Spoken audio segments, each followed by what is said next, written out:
I wish to my soul that old woman would die and stop telling her lies on me. Oh, baby, it ain't no lie. Oh, baby, it ain't no lie. Oh, baby, it ain't no lie. Yes, I know this life I'm living's very high.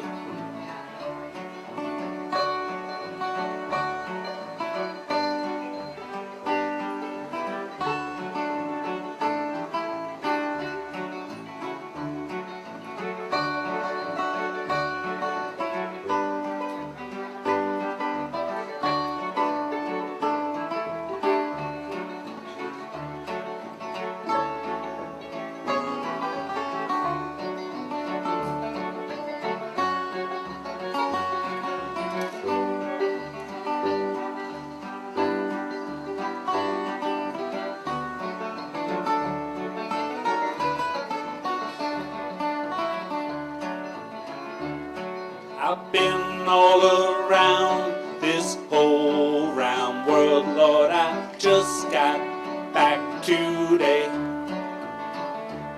I work all the week and I bring it home to you. Honey, babe, what can I do? Oh, babe, it ain't no lie. No, baby, it ain't no lie. Oh, baby, it ain't no lie. Yes, I know this life I'm living's very high.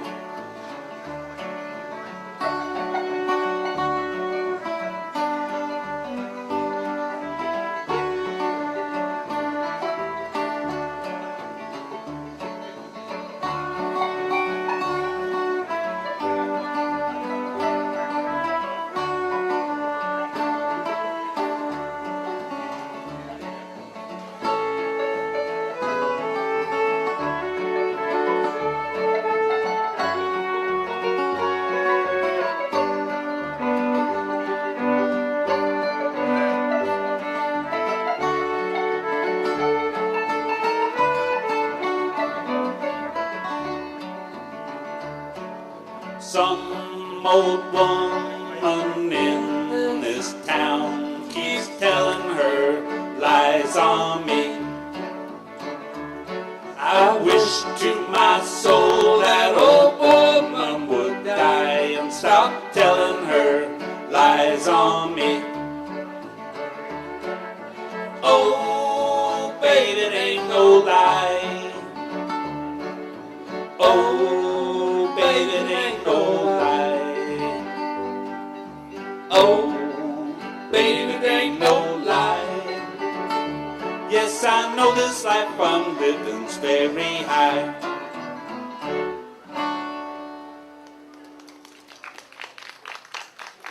Thank you.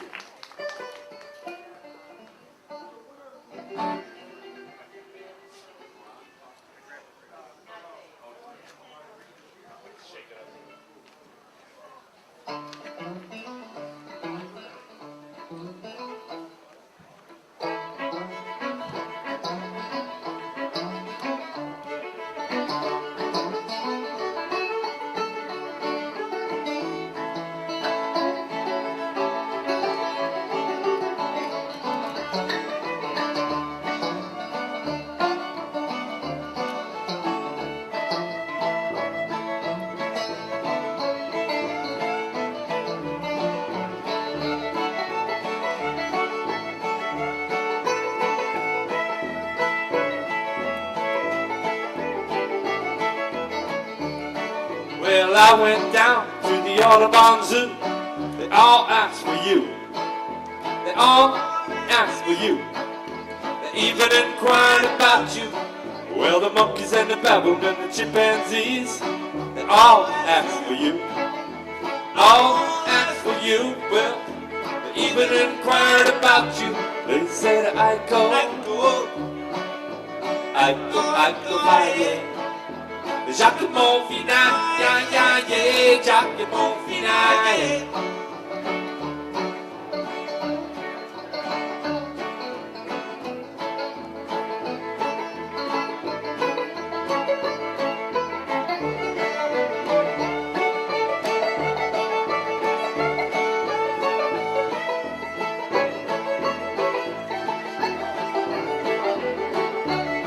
Well, you see that girl with a red dress on?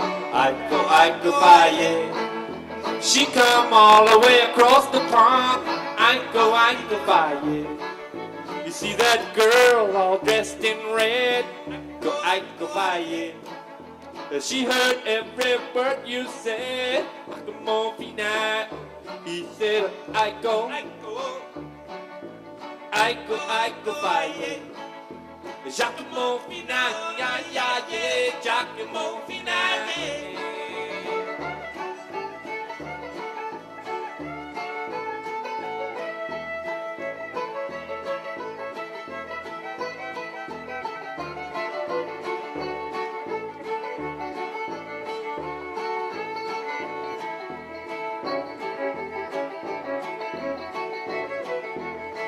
He was a mighty brave man with a heart of steel.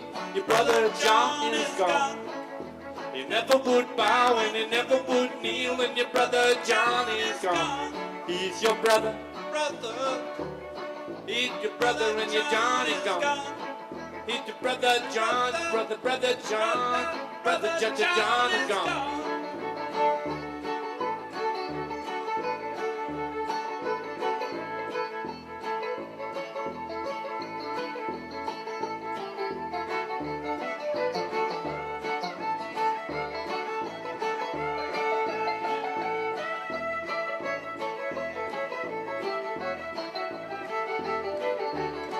Well, a mighty cootie fire on a Mardi Gras day. I go fire, yeah. Was ever not ready, better get out the way. Giacomo Finale. I go fire, yeah.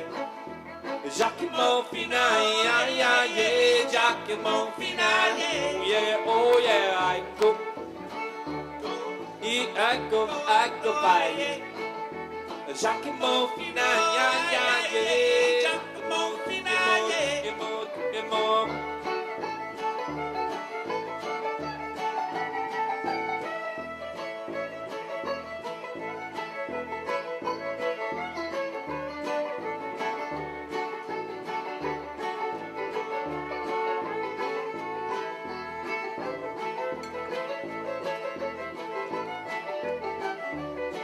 Well, I went down to the Audubon Zoo. They all asked for you. They all asked for you. They even inquired about you. Well, the monkeys and the baboon and the chimpanzee all asked for you. They all asked for you. Well, they even inquired about you. They said, I go by, yeah. Giacomo Finale, yeah, yeah, yeah, Giacomo Finale. Oh, yeah, yeah, yeah, I go by, yeah. Giacomo Finale, yeah, yeah, yeah, Giacomo Finale.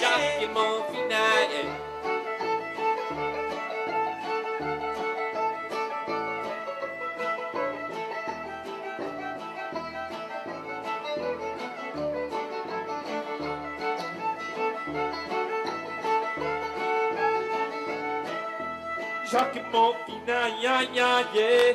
Giacomo Finale.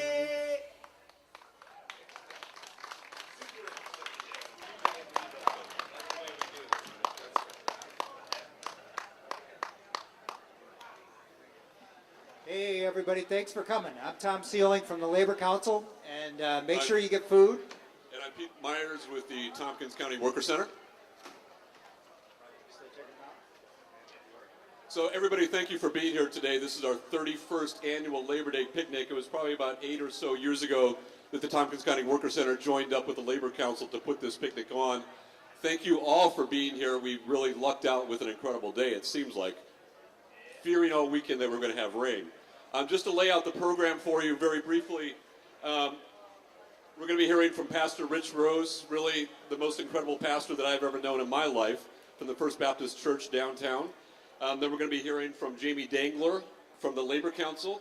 We'll be hearing from myself about the Worker Center, Lori Konwinski from the Labor Religion Coalition, and then our awards, the Mother Jones Award, the Joe Hill Award, the Friend of Labor Award, and this year we actually have two goats of labor that you should enjoy.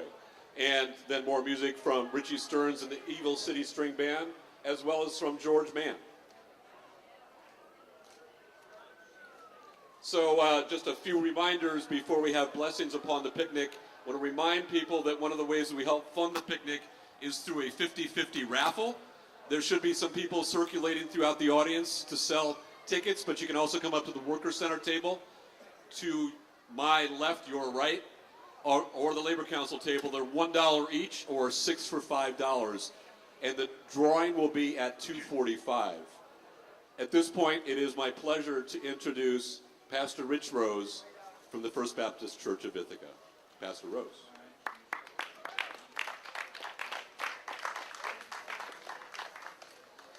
Good afternoon. How's everybody doing?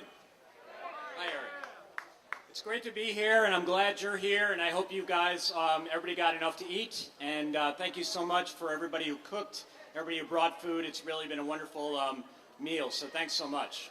I just want to really briefly say just a couple of things. One, you are here, I'm guessing, because you, like me, believe so strongly that labor and the people who work very, very hard and are deeply underpaid are the people and the movement that keeps this country going. And without people who work hard and who are paid minimum wage or not a living wage, this country could not exist. And we all know that, but we need to get that message out to people. Secondly, I want to just talk really briefly. I'm not going to preach, so don't worry. But I want to talk really briefly about a really important story in the Bible where God speaks to Moses from a burning bush and says, I've seen the suffering of my people, and calls Moses to go do something about it. And I think there are really two amazing things in that story. One is that it's God who sees the suffering of the people. And two, that he calls Moses because Moses is really a terrible choice. And so if Moses can do what Moses did, which basically waltz into empire and say, let these people go, then you and I think, can do what we need to do, which is essentially the same thing. So I just want to summons and call on the spirit of love and peace that is always present in all of you, in the work that you do, in the commitment that you have made to this movement, and call that spirit to become alive in us, and to live in us, and to move in us, and to be in us, both this day and every day forward, as we look for ways in which we can waltz into empire, walk into empire, confront empire, and say, let my people go, give my people a living wage, treat my people with respect, pay my people what they deserve, and respect their labor. We all have that responsibility, we all have that right, and the work must be done by us. If not us, then who? Are you with me? Yeah. All right. So we've got work to do, and we are here today to get energized for this work by the music, by the speakers, by the awards, by the spirit, the collective spirit that is present here. So I want to call on that spirit to be alive and real and present in us as we go forward to do good work with passion, with desire, with hope. So may we never despair in this work, but be hopeful and vigilant and tireless. And may we encourage each other, and may this loving spirit of justice and peace, alive in all of us, always encourage us and be with us. All right. Have a good day. Thanks.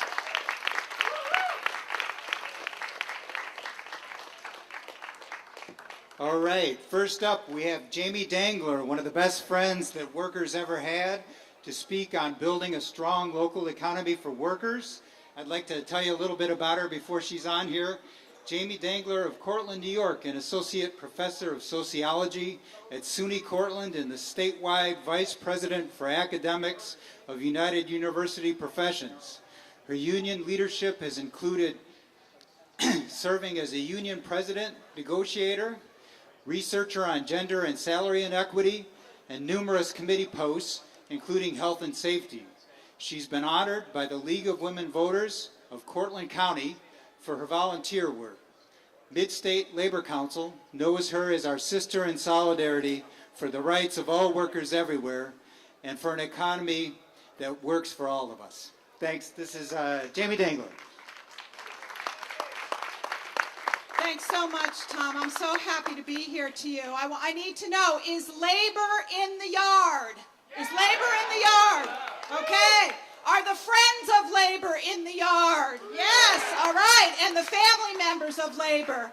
I am so honored to be here with you today to celebrate Labor Day with my fellow union members and their families and our friends in this great community.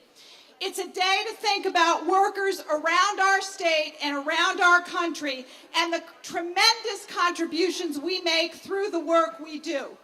It's definitely a day to celebrate, but today is also a day for very sober reflection and perhaps, I hope, a revitalization of our commitment to work together as unionists.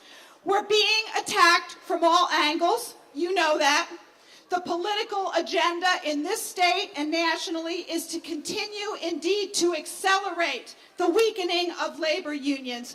We cannot let that happen, and we will not let that happen. Right? You with me? Okay. Labor unions have been and continue to be a cornerstone of the democracy and the economic security of our nation. When workers come together in unions, you know this, when we come together to bargain for decent wages and working conditions and to assert our rights and needs into the political arena, the lives of workers and their families are improved. And it's not just the lives of unionized workers and their families that improve. Everyone in our communities, in our state, and in the nation benefits.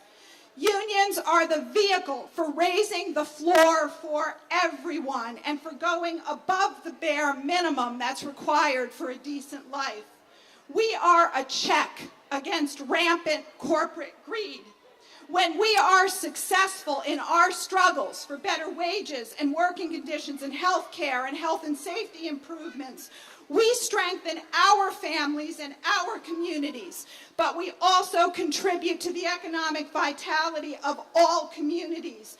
We infuse economic and social and cultural resources into our communities. We give back. We volunteer. We build strong, sustainable local economies. When somebody says to you, we don't need unions, we don't like unions, please say to them, well, what exactly does that mean? You don't like having decent, fair wages? You don't like having people patronize area businesses because they have a reasonable living wage to do so? You don't like health insurance and the 8-hour day and overtime? You don't like laws against child labor? You don't like having a voice for the common people of our society in the face of corporate greed? You don't like having public education and public services? What's up with that? You know? It doesn't make any sense. Unions are the backbone for providing strong families that produce citizens who help their neighbors, who create communities that are decent and supportive places to live. Unions have been key to this development, to the development of these things, but we are under relentless attack, as you know. So I'm here today with a plea.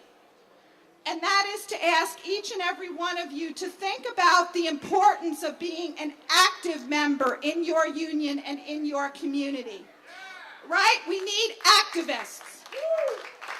So I'm asking you today, please, to think about committing to at least one, maybe 2 or 3 or more specific actions over the next few critical months. There is so much to do. We have to mobilize and take action around critical issues. We need to raise the minimum wage, right? We need to ensure that every citizen has paid sick leave, right? Right. We need to attack income inequality and demand that the super rich and the corporations pay their fair share, right? Because because we're paying our fair share, right? We as unionists and community leaders are the foundation for a movement to get our state and our nation back on a course to ensure a decent living and quality education and support for all individuals and families. Right? Right. The economy is growing and workers are more productive than ever, but corporate CEOs and the 1% are the ones benefiting. We can't continue that. But please do not despair. We are fighting back against our nation's rising inequality, but like any difficult and serious struggle that we've waged in the history of the labor movement, it takes time. We are building, we are organizing, we are mobilizing, and we need every one of you to help and get 5, 10, 20 other people to help as well. This is why the AFL-CIO launched the Raising Wages campaign this year. We are determined to counteract widening income inequality and diminishing economic opportunity because we know it didn't happen by chance. It's been the result of failed public policy and a rise in political and corporate attacks on working people. I have to tell you, on August 18th, I was at the AFL-CIO endorsement conference, and one of the speakers was Attorney General Eric Schneiderman, and he talked, he talked about the financial collapse and all that went on among the Wall Street bankers and CEOs, and you know what he said? He said there wasn't a single union member in that room that caused the financial collapse. Right? We did not cause the financial collapse. We know who did. But it is up to us, and we have the power to rectify that situation and get our economy back in the hands of the people that it belongs to. All right? So, working people are united under the AFL-CIO's banner of the Raising Wages campaign because America needs to have a shared prosperity that benefits everyone. And again, workers are standing up and speaking out for change. We are organizing, and we need to do our part in our community here in the Southern Tier and Central New York. Okay? We have to work within the House of Labor, and we have to build and expand coalitions across our communities to fight back. So this Labor Day should be a celebration for working families. So please celebrate all that you have done, all that you continue to do, and all that you will accomplish in the future. Don't get discouraged about what we've lost, and don't get intimidated by the wealth and power of our adversaries. Instead, get active. Get involved in the important political campaigns in your districts. Take part in union actions to support yourselves and other workers.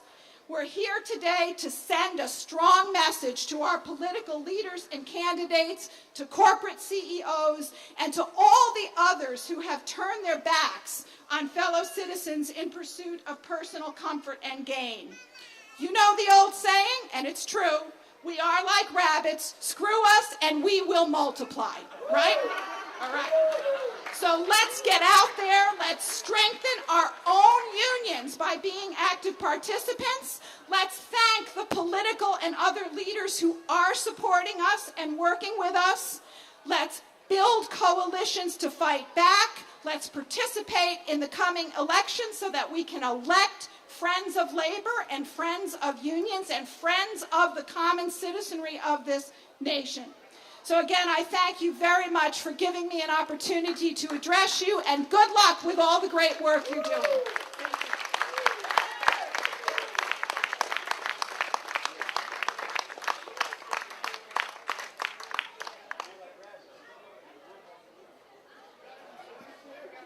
Good afternoon, everybody. My name is Pete Myers. I'm the coordinator of the Tompkins County Workers Center. Thank you so much for being here today. I was asked to pass on word from somebody named Martha Robertson this morning. She got in contact saying that she was not going to be able to make the picnic today because she had 2 Labor Day events in the western part of the district, and I responded back and said, that actually kind of makes sense for you to be there instead of here because of your strong support here. So it's actually appropriate in my mind that today for the AFL-CIO is about raising wages. That's the theme for this Labor Day. And even though the Tompkins County Workers Center is not a labor union, we work very closely with organized labor locally. And I think it's really important that we think about how we work with organized labor. 90% of the population of this country is not organized, which is really a travesty, and we need to get out there and really encourage workers to organize.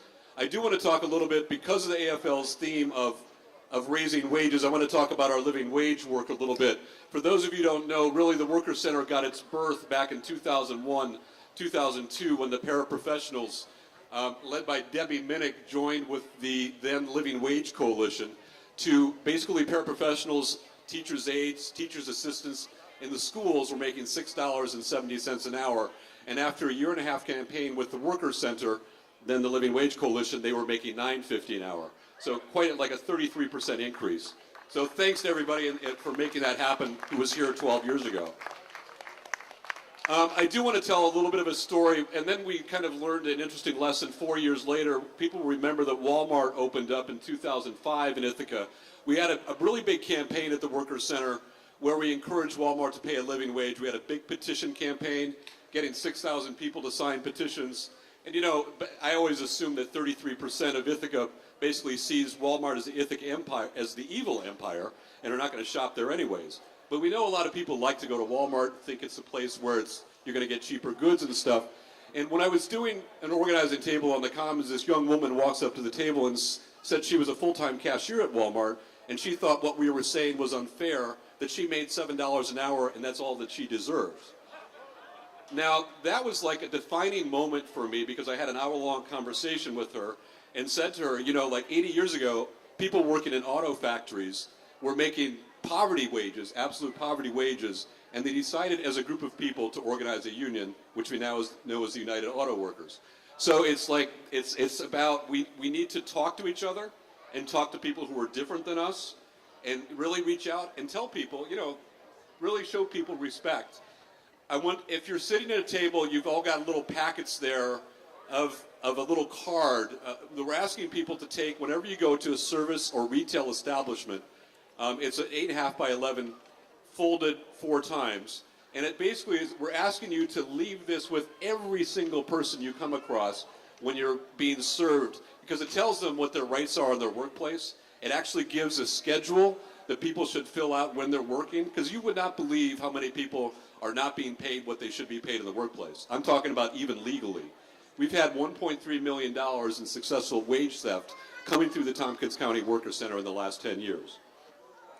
Just briefly getting back to the living wage stuff, it's also been really important for us to focus on local governments as providing an example to the rest of the community. Tompkins County has been one of our longest standing living wage employers, our largest living wage employer with 750 workers. The town of Ithaca has long been a living wage employer, and I saw Herb Engman here earlier. He's very committed to this. More recently, this past year, we actually had the city of Ithaca become a living wage employer thanks to Savante Myrick's leadership in that issue. The town of Danby recently became a living wage employer. The town of Caroline with Don Barber is about to become a living wage employer. And to talk about the living wage certification program, presently we have 85 certified living wage employers, and I'm excited to say that a national organization called Interfaith Worker Justice has been inspired to take our living wage certification program on a national level, and we're encouraging communities all around the country to become living wage employers. And first up on the block actually is Buffalo, New York, is actually going to be starting a living wage employer certification program. Certainly in some ways Buffalo is a different sort of community than Ithaca, and it's a community that very much needs such a program. Getting back to the government, one of our main campaigns this past year has been encouraging the Tompkins County government to pay its contracted workers a living wage. And I notice we have more than one county legislature here today. And I want to give all thanks and props to Milton Webb and Stanley McPherson, who are both here today in the audience, for helping to make that campaign happen last year.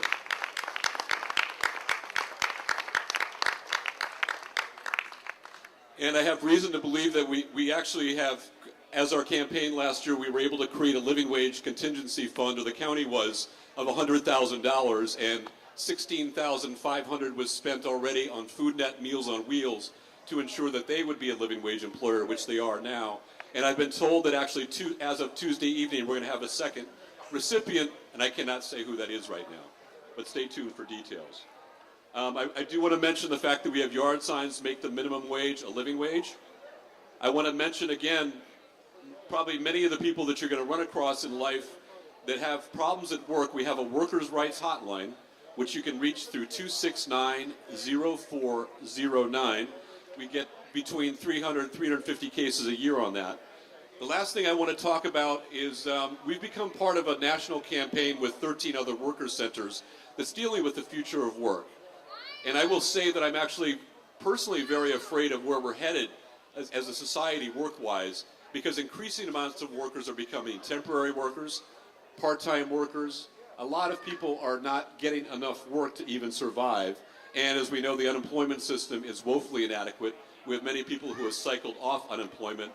To give you another example, some of what are called contingent workers, which number like 50 million in this country, Stanley and Milton with Community Recycling, now Casella, are subcontracted workers. That would be considered a branch of contingent workers. Temp workers, part-time workers. I want to point out two local things that are happening. We have an adjunct professor campaign going on at a local institution. As well, we have grad students organized, and I want to point out Zach Cunningham over here, Andrew Crook, and Shane Lancer, who are organizing a grad student campaign at Cornell University. Cornell does not actually have adjunct professors in the same way that some of the other colleges do, simply because they rely on grad students to do what adjuncts do at other colleges. I don't know, we were going to also have a farm worker here named Labrita Paz, and I don't know if she is here as well, but farm workers, Carlos Gutierrez with the Worker Center is working quite closely with farm workers in upstate New York, doing occupational safety and health trainings. And we very much consider dairy farm workers, who are really, farm workers are amongst the most brutalized workers in this country. They work overtime, often 70, 80 hours a week, and are not paid overtime for that. There's a lot of health and safety violations. How many of you know that a dairy farm worker was killed on Bostwick Road last February? I mean, last February, a dairy farm worker just 2 miles away from here was killed. So there's a lot of issues that need to be addressed in the workplace. I'm just going to wrap up by saying right now, again, reminding you of raffle tickets over at the Worker Center table, the Labor Council table, and it is now my pleasure to introduce an incredible organizer with the Labor Religion Coalition and Catholic Charities Justice and Peace Ministries, Lori Konwinski.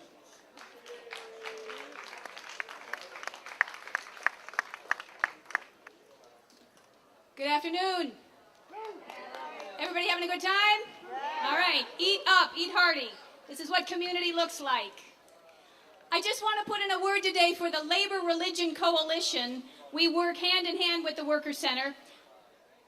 There's a statewide Labor Religion Coalition that's been around for a couple decades now, and we've had a local chapter for about a decade as well. So it is what it sounds like. We're labor, union folks, folks from the Worker Center, and folks from faith communities across many different religious traditions. It's a great community effort of people coming together to work for workers' rights, particularly for low-wage workers. I want to put a little shout out to folks who belong to a faith community. We have a heritage here. The faith community was central to the great struggles in our country: abolition, women's suffrage, civil rights, anti-war. We need to step up and be part of the movement for workers' rights too. No matter what our religion, no matter what our faith, we need to be there, because this is about human dignity. This is about treating people as brothers and sisters, and all religions cover that. So if you're part of any kind of religious congregation, we need you. If you're part of a union, we need you too. We have representation from a few different unions, but we need more to sit around the table with us, to collaborate with the Worker Center, to be a face of the Worker Center out in our unions, in our religious congregations. We work on the Living Wage campaign with the Worker Center folks. We also try to bring to the fore some international issues on sweatshops. There's a lot of good work being done on the national level on sweatshops. We need to remember that here as well in Tompkins County. So today I'd just like to direct you to our table. We have a petition about a horrible garment factory collapse that happened in Bangladesh, which is where a lot of our clothes are getting made these days. Those workers and their families deserve remuneration from one of those big corporations that contracted with that factory. It's called The Children's Place. It's a children's clothing store chain. We have a petition over there for that. We also have a little card. We ask you to pick a couple of these up when you go out to eat. Leave this little card with your tip, with your generous 20%, right? Tip. Because it reminds your wait staff what their rights are and it directs them to the Workers' Center in case those rights aren't being respected. So, please come join us. Our table is right over there. And remember that it is through this kind of coalition work that real change has happened already and real change can continue to happen. Thank you so much.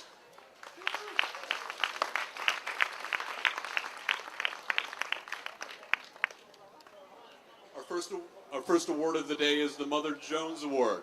For those of you who do not know who Mother Jones was, she's famous for the quote, "Pray for the dead and fight like hell for the living." Mother Jones was forced to support herself when her husband and children all died. She became involved in the labor movement and helped to found a union called that very much inspires the Workers' Center, the Industrial Workers of the World, also known as the IWW or the Wobblies. Forced to support herself, as a union organizer, she gained prominence for organizing the wives and children of striking workers, especially mine workers, in demonstrations on their behalf. In 1903, Mother Jones organized children working in mills and mines in the Children's Crusade, a march from Kensington, Pennsylvania, which is actually close to Pittsburgh, to Oyster Bay, New York, the home of President Theodore Roosevelt, with banners demanding, "We want time to play, and we want to go to school." Though the president refused to meet with the marchers, the incident brought the issue of child labor to the forefront of the public agenda. Mother Jones then became known as the most dangerous woman in America. To present this year's Mother Jones Award, it is my pleasure to introduce one of my favorite labor union presidents in the country, with the United Auto Workers, Local 2300, Terry Sharp.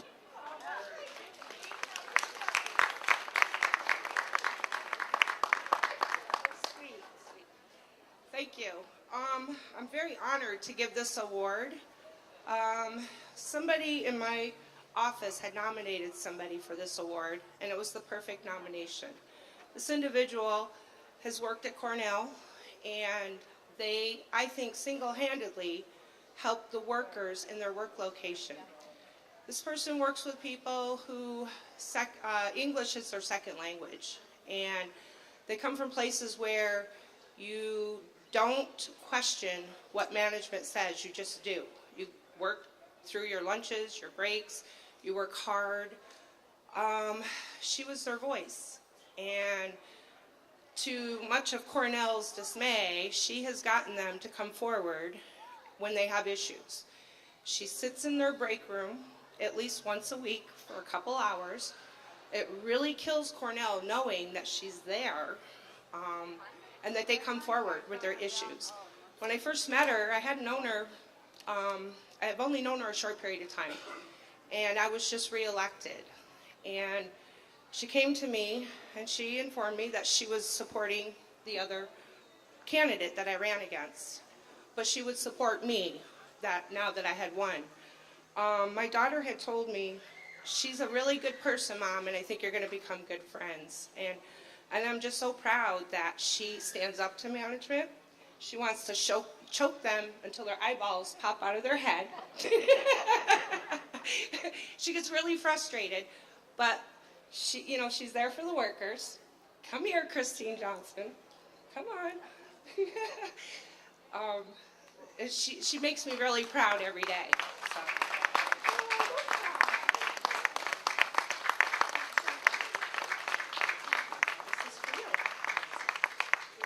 Thank you.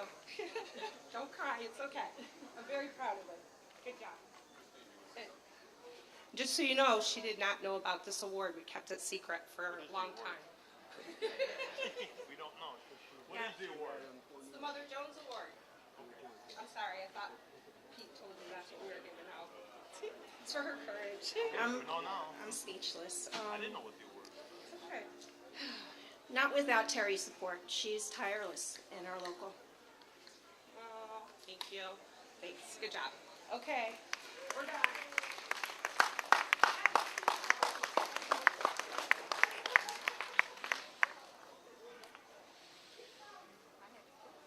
Everything that I've heard about Christine's work, actually, you know, for a union to really be strong and powerful, you need people who are stewards in the workplace that are actually going to take grievances and complaints seriously. And Christine, by all observation, is just an incredible steward at the Statler Hotel. Our next award is going to be the Joe Hill Award. Joe Hill lived from 1879 to he was born in 1879 and died in 1915. He was a Swedish-American labor activist, songwriter, and also a member of the IWW, or Wobblies. He was executed for murder after a controversial trial in 1915.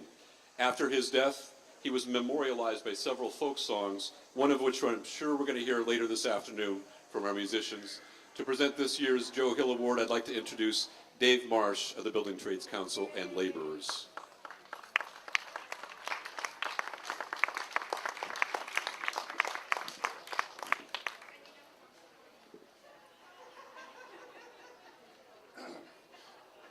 Happy Labor Day, everybody. This is our 31st year. It's hard to believe, isn't it? Yeah. So, trying to think. I guess I'm not very good at math today, but that means I was 17 when the first picnic happened, and I was still in high school and had no idea what I wanted to do. So, it's been a few years. Excuse me. I'm the president of the Tompkins-Cortland Building Trades Council. And we have a collective bargaining agreement with Cornell. We have approximately 160 members that work directly for Cornell University. That's a kind of a unique situation to have a collective bargaining arrangement with a construction owner. I believe we are, other than one council in up in near Lake Champlain somewhere that has maybe 4 trades. We are the only council that has a actual direct collective bargaining agreement with an employer, so we're very proud of that, and we thank you, Cornell, for supporting local labor.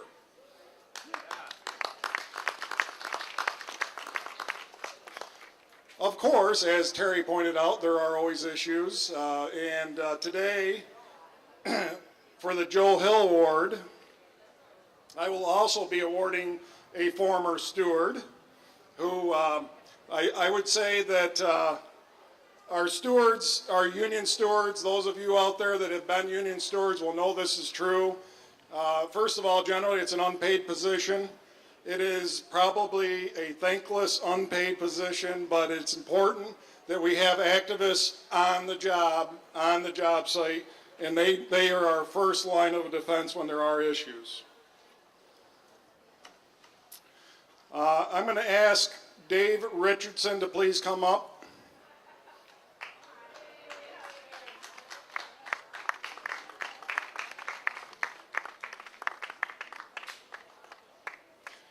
Now, I got a lot of things to talk about that Dave has accomplished over his many years. Come on up, Dave.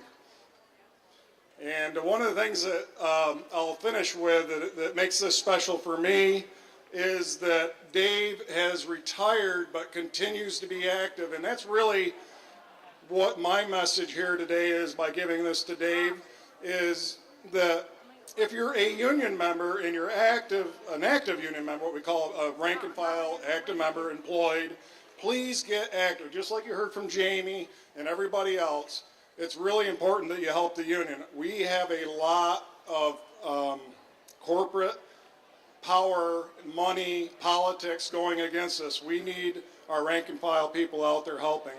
Dave, who is retired, continues to be active in his own ways, and I'm going to get to that in a moment. So here we go.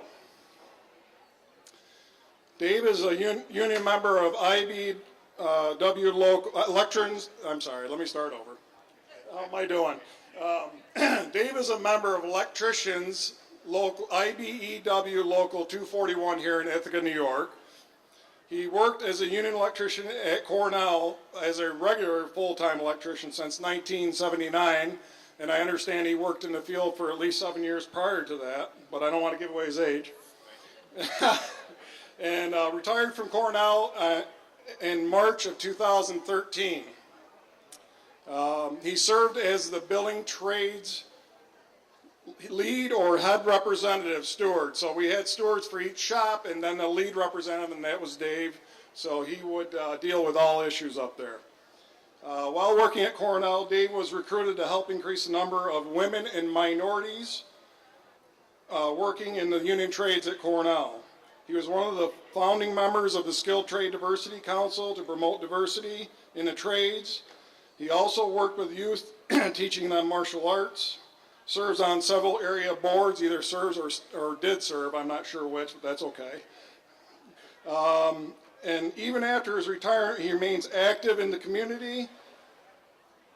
And Dave and his brother Maynard were instrumental in this year's Careers in Construction event, at which we had 300 high school students learning about construction careers.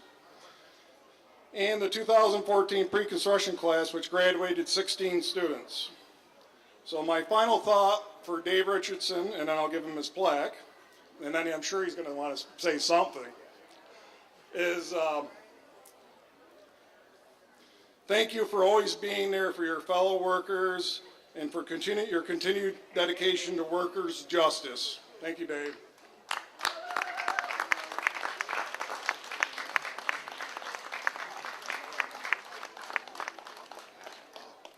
Thank you.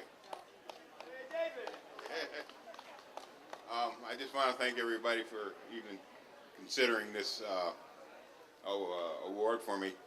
I had huge help. Dave Marsh, being the head of the Building Trades Council, saw my vision in getting more representation into all the union trades. We have worked tirelessly to get that done, and we have succeeded. But our work is still not finished. So, but I've had a number of people behind me helping me get this work done. Thank you very much.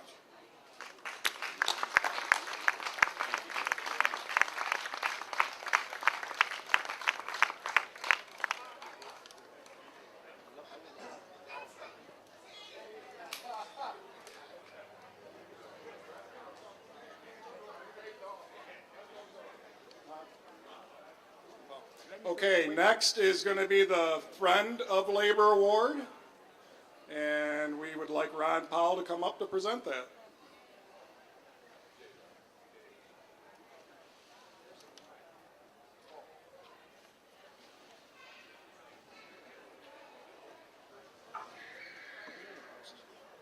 Hey, good afternoon, everybody. My name's Ron Powell. I'm a retired UAW member and longtime labor activist and Labor Council former president, among other things. Before I begin, how about a nice round of applause for all the good people who labored long and hard to put this thing together today, huh? Thank you. And also for the band. The band's been working their rear ends off to put on a nice show for us today. Let's have a nice round for them. Thank you. Thank you. So I was asked to present this Friend of Labor Award today, and I said, sure, that'd be great. I'd be happy to do it. And then I was told that I had to give it to a lawyer. So I've been working all week trying to think of something good to say about a lawyer. Give me a minute here. I'm still thinking. But seriously, this guy, he richly deserves this award.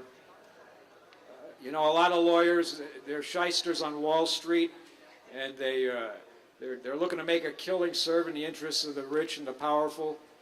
Other guys chase ambulances, and you know, once in a while you find a guy whose only ambition is to help workers or to maybe do something good for the environment. But what we're talking about here is a guy who spent decades working hard to defend the interests of working people, both the organized and the unorganized. He has worked tirelessly to help union members in collective bargaining and grievance arbitrations, and to help the unorganized find justice on the job when they have issues in the workplace of being treated unfairly and sometimes illegally. And this has been going on for decades. Quick story here. About 18 years ago, I and a number of other labor activists formed the Cortland Workers' Rights Board because we saw a need for somebody to help people with issues in the workplace. And a little while after that, we thought, you know, it'd be a good idea to put together a workers' rights handbook. And so we called on our honoree today to give us some legal advice. And he promptly made our lives a living hell because nothing we could do was right. He just kept hammering us about making sure all the I's were dotted and the T's were crossed. And we wrote and rewrote and rewrote again. Well, we finally did it, and we got a product that, thanks to this guy, we're really proud of. And it's served as a model for workers' rights handbooks elsewhere, and has withstood the test of time. It's accurate, and it's factual, and it's readable. And we're real proud of it. So our honoree today is a guy who's always answered the bell whenever there's a fight between workers and their bosses. And maybe he's been beaten up and bloodied and battered and bruised, but he's never been knocked out. And so without further ado, it is my pleasure and my privilege, and with deepest gratitude, I would like to present this award to labor's own heavy hitter, Mr. Jim McCauley. Jim, come on up here.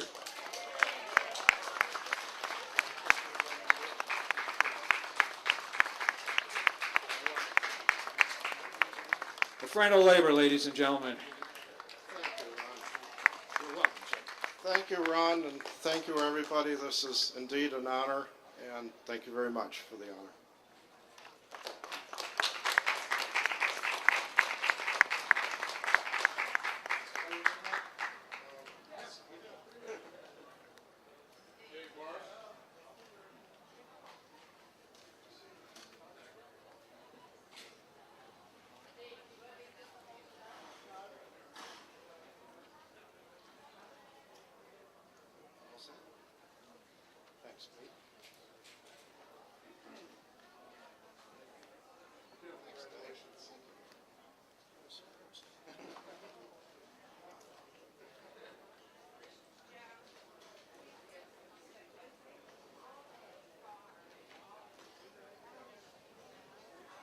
Okay, I will be right with you because I've set my notes down and I do need them.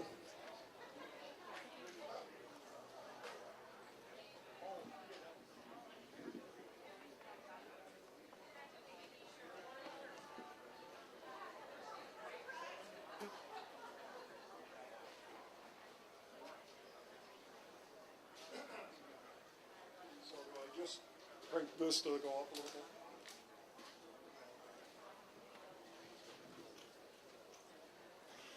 All right, go to labor. We actually have, and when I say we have two that we narrowed down to, that we just felt we had to do. So one's a local employer, and the other one is a national big corporate GOAT. So I get the pleasure of doing the local employer, and they have in my opinion, and I have had members join my union who have told me so I know it's not just my opinion. This corporation has stolen from workers for years and years and years, and they finally got busted, but they're politically connected enough that the Department of Labor wrapped it all up into one willful. We'll talk about what that means in just a minute. So if you don't know who I'm talking about, they're based in Cortlandville, New York. They're probably one of the largest paving contractors in central New York. It's Suit Coat Corporation.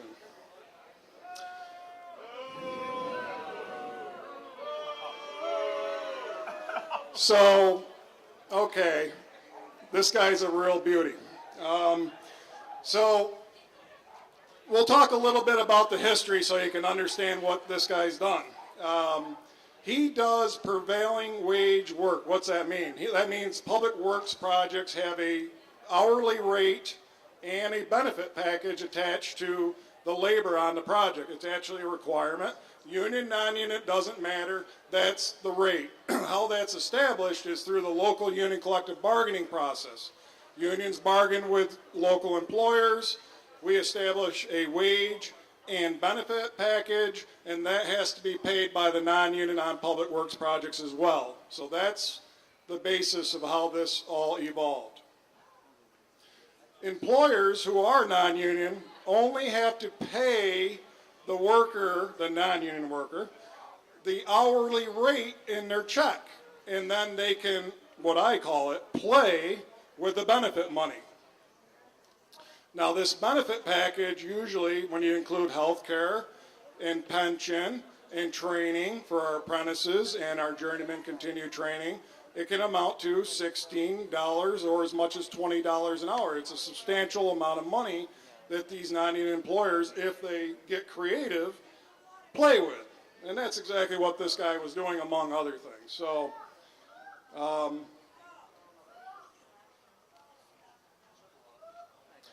one more thing on the prevailing wage. It's the New York State Department of Labor Bureau of Public Works that enforces the prevailing wage on all public works projects. So if a worker complains, they'll actually look into the complaint. Or if we, the unions, notice that a non-union contractor is cheating or a worker calls us, that's where we send a complaint. So this investigation was done by that group, New York State Department of Labor Bureau of Public Works. On April 10th, 2013, Suitco agreed for a settlement of $1.3 million of unpaid for underpaying employees on, ready for this? 51 projects. Not one, not two, 51 different projects over a 10-year period. The Department of Labor decided to wrap that up into one willful. If you get two willfuls, you will be out of business for 5 years with public works work. You can still do private work, but you cannot bid a public works project for 5 years if you get two willfuls. Typically, if you have two violations on two different projects, that's a willful. This guy got away with 51 and got one willful, but that's the Department of Labor's decision.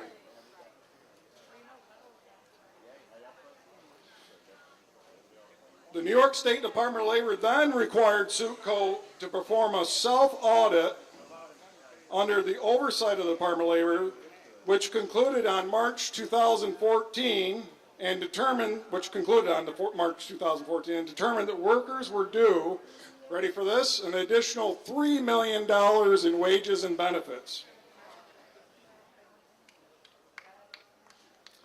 And that was only on projects that went from January 1st of 2011 till April of 2013. So I suspect $3 million is just the tip of the iceberg, but that's what they agreed to.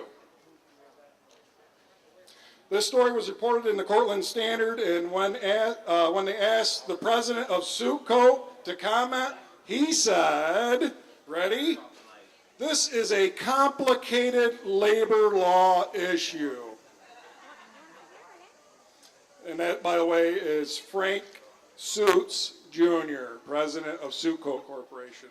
So anyways, like I said, we have several local union members who have left Suitco and come to work for us because now they actually get their benefits. And Suitco Corporation is the local goat for this year. Thank you.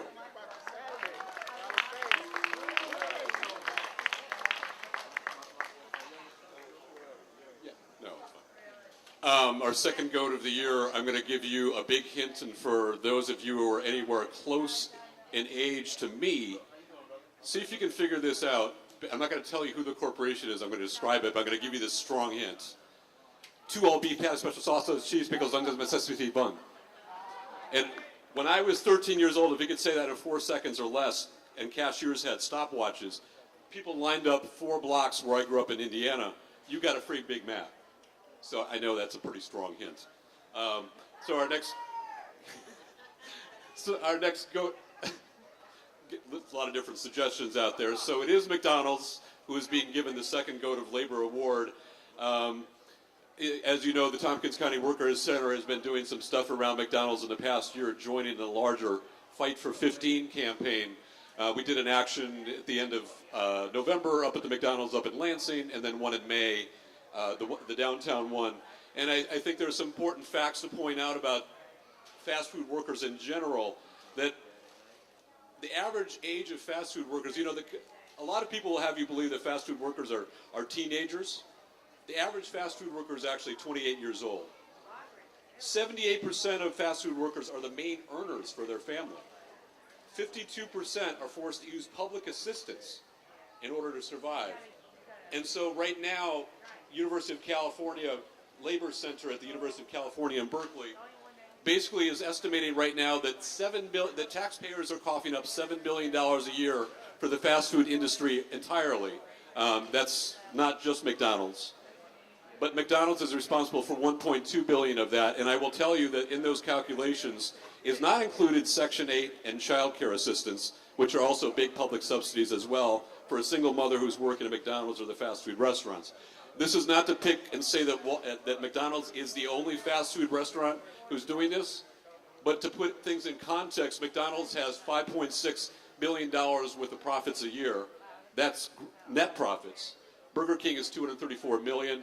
Wendy's is $46 million. So McDonald's is more than 10, 15 times bigger than the next biggest fast food restaurant. So in a way, it's sort of like McDonald's, sort of like Walmart in a sense. Like Walmart is not the only bad actor out there, but they're setting the stage for the rest of the industry, just as McDonald's is setting the stage for the rest of the fast food industry. It is really important to know that at the end of July, well, let me backstep for a second. For those of you who came to our actions at McDonald's, you will notice, a lot of you will remember that McDonald's is advertising front and center on their big signs that they're a locally owned business. Like McDonald's is a locally owned business, so they're going to join with Local First and, you know, start becoming part of the local economy. Of course, they are a part of the local economy in a certain way.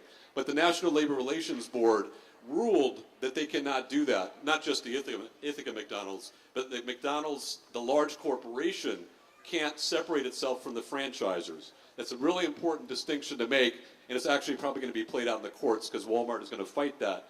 But it makes Walmart, I keep confusing Walmart and McDonald's, so it makes McDonald's responsible for stuff that happens at the local level. So it's going to actually make it potentially easier to unionize in McDonald's, which the Fight for 15 movement, fast food workers movement, has been attempting to do. So if any of you go to McDonald's or to fast food restaurants, I encourage you to take those quarter sheets, those 8.5 11s, and put them into 4. When you go through the drive-through window, make sure you give those sheets to the McDonald's worker. I'm not telling you not to go to McDonald's, not telling you not to go to Wendy's, but make sure you educate workers and really make a connection with them.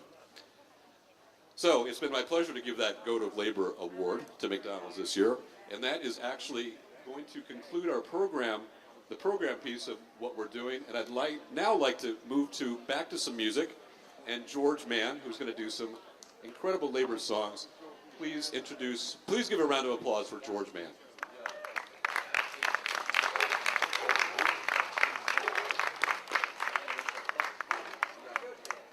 I am not George Mann. And you do not want me to play guitar or sing. Hey, a couple real quick things. First of all, please give them a round of applause for our cooks, because that's a really tough job, I know. That's why I'm trying.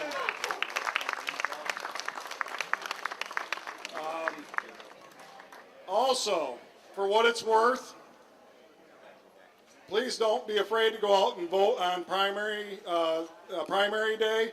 A lot of times on primary day, a lot of people are like, there's nothing to vote for. Well, that's a little different this year, so that's all the politics for today. That's all the preaching on politics for today. But do please go out and vote on primary day. It's important this year. Thank you. And also, 50-50 tickets are still available. page off the calendar on the wall and wrote this song. Sing it with me. Come all of you good workers, good news to you I'll tell of how the good old Union has come in here to dwell. Sing, which side are you on? Which side are you on? Which side are you on? Which side are you on?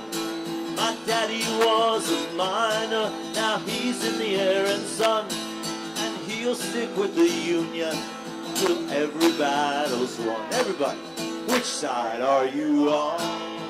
Which side are you on? Which side are you on? Which side are you on? They say in Harlan County there are no neutrals there. You'll either be a Union man or a thug for J.H. Blair. Which side are you on? Which side are you on? Which side are you on? Which side are you on?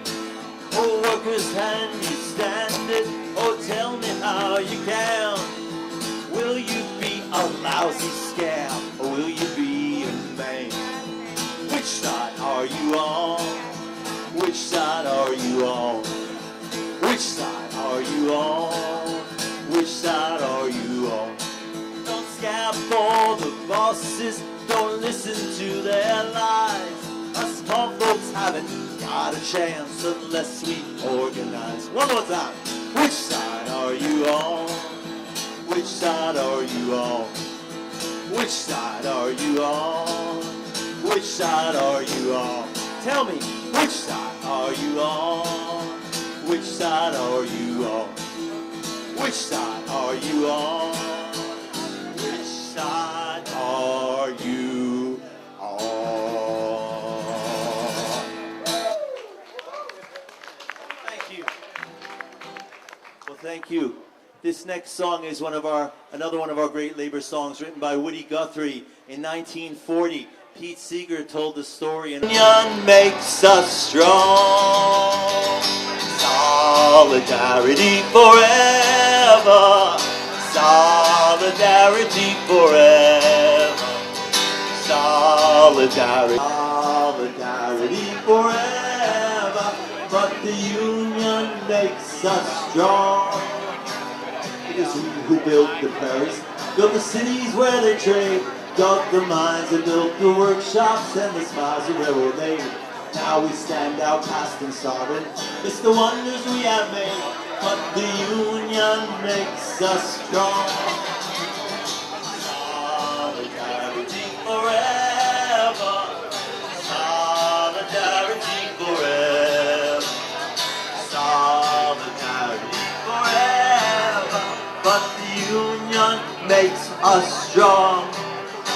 In our hands is placed the power greater than their hoarded gold, greater than the might of armies magnified 1,000-fold. We can bring to birth a new world from the ashes of the old, while the Union makes us strong. One more time. Solidarity forever. Solidarity forever.